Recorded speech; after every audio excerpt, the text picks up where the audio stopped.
Tamphasana Girls Higher Secondary School na Coshem Louba Class 12 ki examination da position holder taramathoy amadi subject topper nipan puthokduna LEINGAK ki school ama OIRABASU MAHEI masinggi LAMDA MANGAL WATTABA school amani HAIBA TAKKHRE Kumjali singani kungataru ki oina Council of Higher Secondary Education manipur na Louba Class 12 ki examination da manipur LEINGAK ki school ama oiriba nupi mahiroi khaktabak tamliba Tamphasana Girls Higher Secondary School na Arts amadi Commerce stream da apunba position holder taramathoy puthokpa ngamkhibani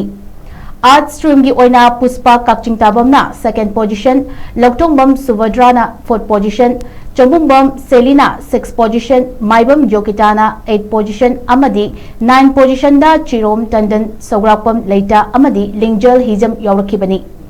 Commerce stream gi oina Haurungbam Kenya Chanuna second position Salam Sanayaina 4th position amadi 5th position da Sarju Mutum amadi Ningombam Solochana Devi yawrakhibani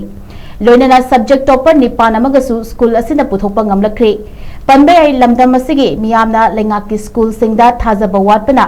private school amadi aided school singdana hena thazaba thambana ayamba oidina lakli adumoinama kumsi chahi gi examination gi result asina LEINGAK ki school ama oirabasu leiriba oja sing staff sing mahei masing takpi tambibagi lamda awatpa leitaba amadi school asigi principal oiribi Dr. Vinita Devi Alangbamgi makhada oja singna mahiroi singbu matik chanaba makhong somana LEINGAK ki school ama oina position holder masing yamna puthokpa ngamba school ama oiba ngamlibani haibadu mayek singna takli